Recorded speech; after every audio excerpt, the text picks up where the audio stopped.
अहम topic civil service Uttar Pradesh PCS pre में एक महत्वपूर्ण टॉपिक है जिसका नाम है केंद्र राज्य संबंध। अब केंद्र राज्य संबंध या कह सकते हैं हम सेंटर स्टेट रिलेशन। अब देखिए, इसको पहले तो मैं आपको ब्रीफ में डिस्कस करूंगा, उसके बाद फिर मैं एमसीक्यू क्वेश्चन को डिस्कस करूंगा जो मैं आपको टेस्ट दिया है।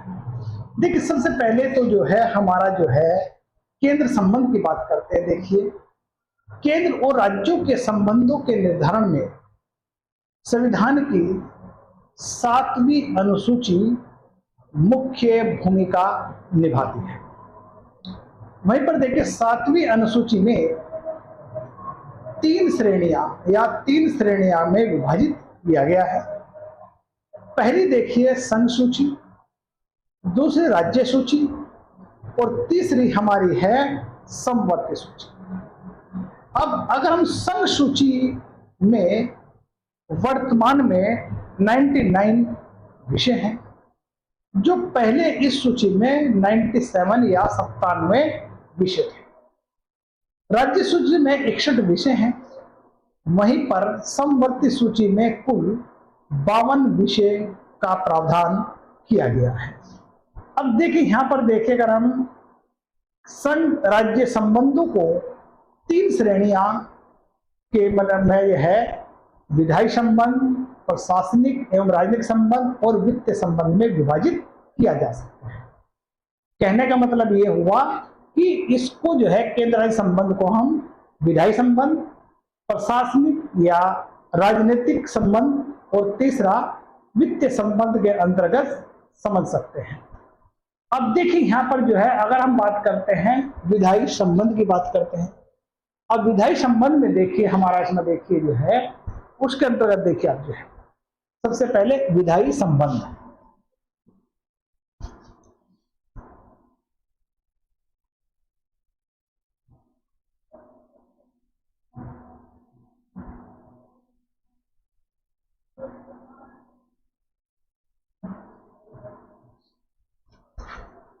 अब विधायी संबंध के अंतर्गत देखिए जो है संसद को संपूर्ण भारत या उसके किसी भाग के लिए विधि निर्माण या कानून निर्माण का अधिकार प्राप्त होता है। राज्य विधानमंडल को अपने संपूर्ण राज्य या उसके किसी भाग के लिए कानून बनाने का भी अधिकार मिलता है। अब केंद्र और राज्यों के मध्य विधायी संबंध के विभाजन के अंतर्गत हम प्रथम सूची में वे विषय सम्मिलित हैं जिन पर विधायन का अधिकार या कानून बनाने का अधिकार केवल संसद को है। अब द्वितीय सूची या फिर कह सकते हैं हम जो है राज्य सूची में उल्लेखित विषयों पर कानून बनाने का अनन्य अधिकार संसद को है, या फिर हम कह सकते हैं इसमें यह है राज्य विधानमंडल राज्य को भी है। या फिर तीसरी बात करते तृतीय सूची समवर्ती सूची में वे विषय उल्लेखित है जिनमें केंद्र और राज्य दोनों को विधायन या कानून बनाने का अधिकार प्राप्त है।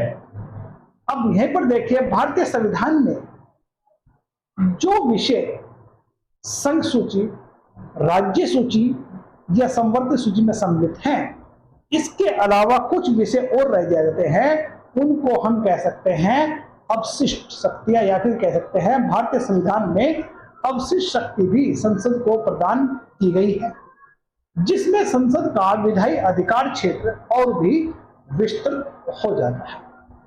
देखिए, संविधान के अनुच्छेद 254 सब कॉलम 1 के अनुसार यदि समवर्ती सूची के विषय पर केंद्र और राज्य दोनों कानून बना देते हैं या दोनों के कानून में विरोधाभास होता है, तो संघीय कानून या संसद का कानून ही मान्य हो। अब भारतीय संविधान विशेष अवसरों पर या विशेष परिस्थितियों में संसद को राज्य सूची में उल्लेखित विषयों पर कानून बनाने का अधिकार प्रदान करता है या प्राप्त होता है। वहीं पर देखिए अनुच्छेद 249। अब 249 में राज्यसभा को यह अधिकार है कि वह किसी भी विषय को राज्य सूची से केंद्र सूची में हस्तांतरित कर सकता है, बशर्ते वह 2/3 बहुमत से यह प्रस्ताव पारित करे, यानी संसद इस प्रस्ताव को 2/3 बहुमत से पारित करे। संसद को न केवल विधायी क्षेत्र में व्यापक अधिकार प्राप्त हैं, अपितु राज्य विधायियों से संघर्ष की स्थिति में भी संसदीय विधियों को सर्वोच्चता भी प्रदान की जाती है। देखिए ये 249 की बात हो रही है। वहीं पर देखें अनुच्छेद 250 के अगर अंतर्गत हम बात करते हैं, देखिए यदि आपात की उद्घोषणा प्रवर्तन में है या लागू है तो राज्य सूची के सभी विषयों पर या किसी भी विषय पर के संबंध में विधि या कानून बनाने का अधिकार संसद को प्राप्त होता है या संसद की शक्ति का प्रावधान है। वहीं पर देखिए अनुच्छेद 356 देखिए है, ये जो है हमारा राष्ट्रपति शासन से संबंधित है। जब किसी राज्य का शासन संवैधानिक के अनुसार नहीं चलाया जा रहा है या संवैधानिक तंत्र विफल हो जाता है तो उस स्थिति में देखिए हम जो है राष्ट्रपति वहां पर उस राज्य में राष्ट्रपति शासन लगा जाता है, जो प्रावधान 356 के अंतर्गत है। अब यहां पर देखिए हम बात करते हैं, जब अनुच्छेद 356 के अंतर्गत किसी भी राज्य में संवैधानिक तंत्र की विफलता की स्थिति में विधानमंडल के सभी अधिकार संसद को प्राप्त हो जाते हैं। अनुच्छेद 248 सबकोलन 1 में संसद को कुछ या संसद के किसी ऐसे विषय के संबंध में जो संवर्ती सूची या राज्य सूची में प्रमाणित नहीं है, विधि बनाने की संसद को अनन्य शक्ति प्राप्त है।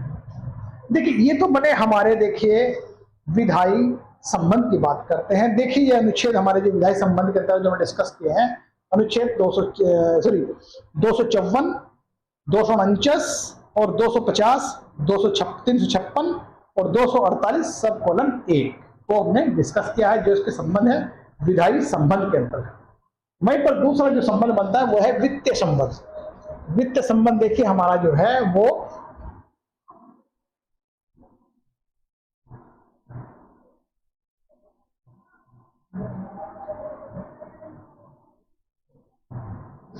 अब वित्त संबंध में देखिए हम भारतीय संविधान में वित्त संसाधनों के बंटवारे का प्रमुख उद्देश्य राज्यों को उनकी विधायी सूची में सौंपे गए उत्तरदायित्वों को पूर्ण करने के लिए पर्याप्त संसाधन प्राप्त करना होता है। देखिए हम बात करते हैं संविधान के भाग 12 में केंद्र राज्य वित्तीय संबंध का प्रावधान करता है।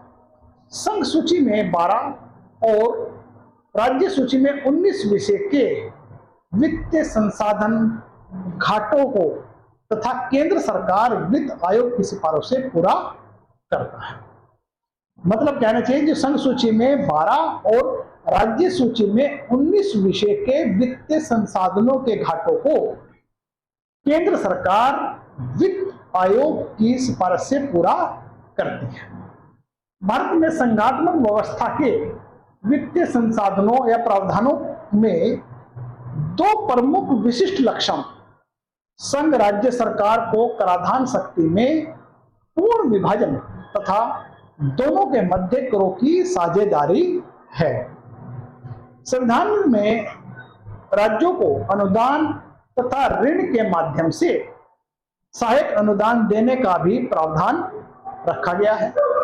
अब वहीं पर देखें संविधान भारतीय संविधान के अनुच्छेद 275 में संसद के उन राज्यों को वित्तीय शक्ति प्रदान करने की शक्ति प्रदान करता है जिन्हें सहायता की आवश्यकता हो।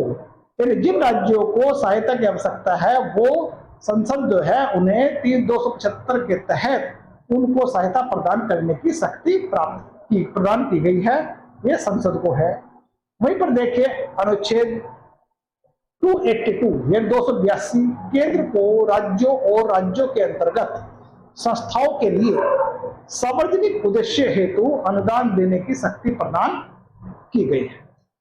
अब देखिए, वहां पर संविधान के अंतर्गत यह व्यवस्था भी की गई है कि अनुसूचित जनजाति के कल्याण व उन्नति के लिए सभी योजनाओं का संपूर्ण खर्च के लिए केंद्र सरकार संबद्ध राज्यों को अनुदान प्रदान कर सकती है या करती है।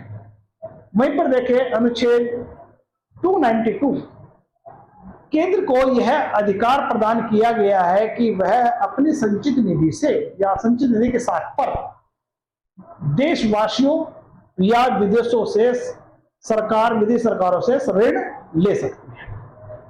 सभी संघीय संपत्ति राज्य द्वारा लगाए जाने वाले करों से तब तक मुक्त होती है जब तक कि संसद विधि द्वारा कोई अन्य व्यवस्था न करे। अब देखिए अनुच्छेद 289, राज्य की संपत्ति और आय को केंद्र कराधान से मुक्त करती है। ये तो देखिए बने हमारे देखिए वित्तीय संबंध की बात है। अब तीसरा संबंध जो है हमारा वह है प्रशासनिक या राजनीतिक संबंध।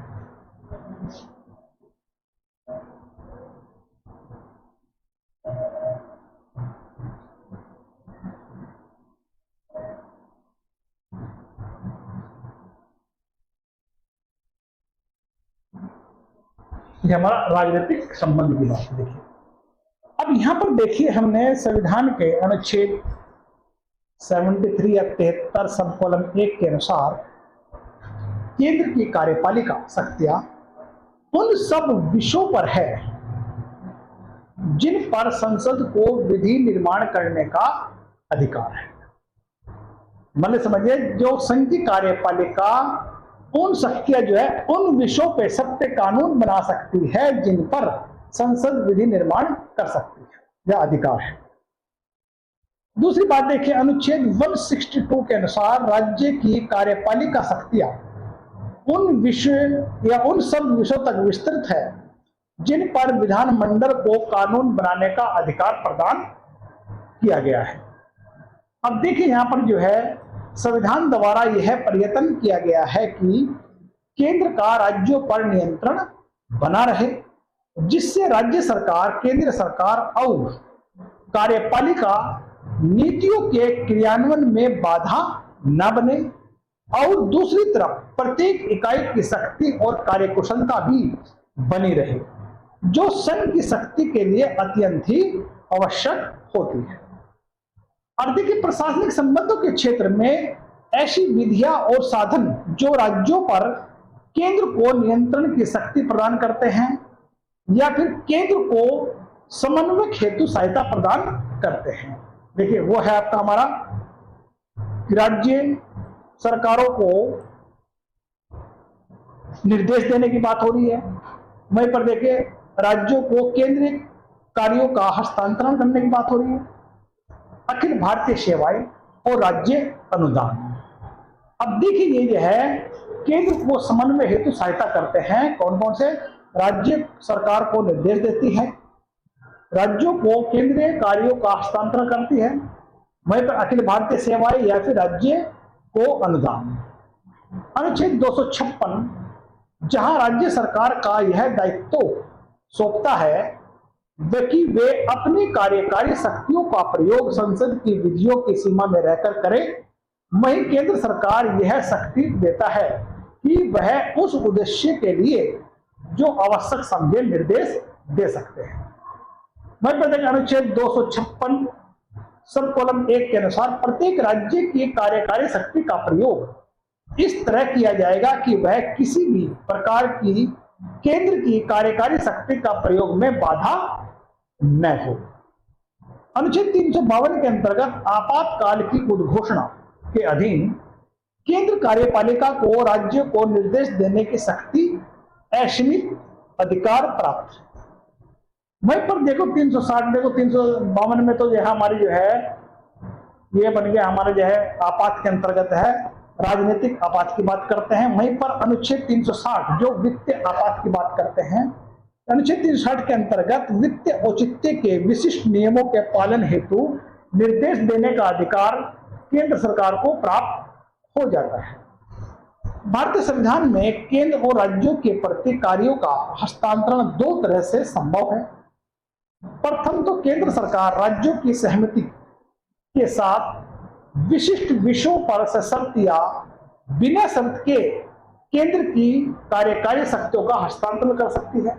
द्वितीय, संसद जो है केंद्रीय विषय पर कानून बनाने या बनाते समय किसी राज्य या विधि के प्रशासन हेतु उत्तरदायी अधिकारों को या अधिकारियों को शक्ति प्रदान कर सकता है। देखिए, ये तो मैंने आपके साथ जो डिस्कस किया है वो तो हमका देखिए थोड़ा बेसिक आइडिया दिया मैंने केंद्र राज्य संबंध का। वैसे टॉपिक तो बहुत बड़ा है, इसमें डिटेल में जाएंगे तो फिर बहुत लंबा खींच जाएगा, इसलिए मैंने इसको थोड़ा ध्यान से देखिए। जो क्वेश्चन बनेंगे आपके एग्जाम में, पीसीएस में, आईएएस में, वो अगर ध्यान से तो देख लेते हैं तो क्वेश्चन गलत नहीं है। अब बात करते हैं हम एमसीक्यू क्वेश्चन की बात करते हैं। देखिए, इसको भी एक फटाफट से ध्यान से चेक करिएगा, गड़बड़ नहीं होनी चाहिए। अब देखिए हमारे इसमें है क्वेश्चन नंबर 1 है, भारत के संविधान का कौन सा अनुच्छेद संधियों अंतरराष्ट्रीय समझौतों को प्रभावी बनाने हेतु संसद द्वारा पारित विधियों का विषय वस्तु से संबंधित है? देखिए, इसका आंसर बन जाएगा, देखिए हमारा जो है वो बनेगा अनुच्छेद 247 या आर्टिकल 347, आंसर ए। इसका बन जाता है हमारा ए। देखिए यहां पर देखिए हिंदी में मैंने का खा गा लिखा है, यहां पर जो है ABCD लिखी है। का का मतलब ए, खा का मतलब बी, गा का मतलब सी और घा का मतलब डी। मतलब समझिए, कंफ्यूज मत होइएगा इसमें आप। अब दूसरा क्वेश्चन है, नेक्स्ट देखिए हमारा, भारत के संविधान के अनुच्छेद 250 के अधीन आपातकाल की उद्घोषणा के दौरान संसद द्वारा राज्य सूची को प्रगणित किसी भी मामले के संबंध में बनाई गई विधि निम्नलिखित में से किस परिस्थिति में निष्प्रभावी हो जाएगी? देखिए आप, अब देखिए इसमें देखिए आप, जब आपातकाल की उद्घोषणा निष्प्रभावी हो जाए, जब इसका निरासन संसद द्वारा कर दिया जाए, आपातकाल की उद्घोषणा के लागू होने समाप्त होने के बाद 6 महीने पूरे होने पर, देखिए इसका आंसर बन जाता है सी। ये हमारा सी आंसर बन जाएगा। या हम इंग्लिश में कैसे हैं, on the expiration of the 6 month after the proclamation of emergency has ceased of operating. यानी देखिए हमारा बन गया सी आंसर इसमें। नेक्स्ट, निम्नलिखित में कौन सही है? इसमें सही बताना आपको। देखिए आप जो है, किसी राज्य विधि दो संवर्ती सूची में किसी विषय से संबंधित किसी भी केंद्रीय विधि के साथ असंगत हो या प्रति राष्ट्रपति की स्वीकृति प्राप्त करने का परिणाम यह होगा कि, देखिए इसमें बताना सही बताना आपको। देखिए इसमें होगा कि मतलब राज्य की विधि वैध होगी और केंद्रीय विधि उस राज्य को में प्रभावी नहीं रहेगी।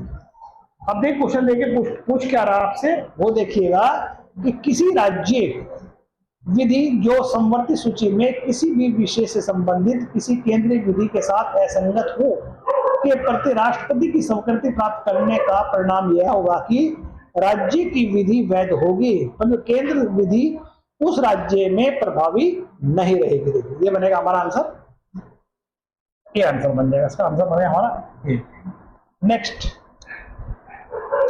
संसद द्वारा राज्य विधानमंडलों द्वारा पारित विधियों के बीच असंगति या मामले में निम्नलिखित में से कौन सा प्रभावी रहेगा? देखिए अब इसमें देखिए हमारा, देखिए राज्य विधानमंडल द्वारा पारित विधि के पूर्व संसद द्वारा पारित की गई विधि, राज्य विधानमंडल द्वारा पारित विधि के उपरांत संसद द्वारा पारित की गई विधि। सी में क्या कहते हैं, राज्य विधानमंडल द्वारा पारित विधि के पूर्व या उपरांत संसद द्वारा पारित की गई विधि। ये देखिए हमारा सी आंसर रहेगा इसमें, ये आंसर सी हो जाता है। नेक्स्ट, जहां कोई विधि राज्य विधानमंडल द्वारा राष्ट्रपति की स्वीकृति के साथ संवर्ती सूची में परिगणित किसी विषय पर एक विधि पारित की गई हो जो संसद द्वारा किसी पूर्ववर्ती विधि के विरोधी हो, तब राज्य द्वारा इस प्रकार की पारित विधि, अब इसमें देखिए आंसर बनेगा आपका, देखिए राज्य में प्रभावी रहेगी। ये आंसर बन गया हमारा ए। नेक्स्ट,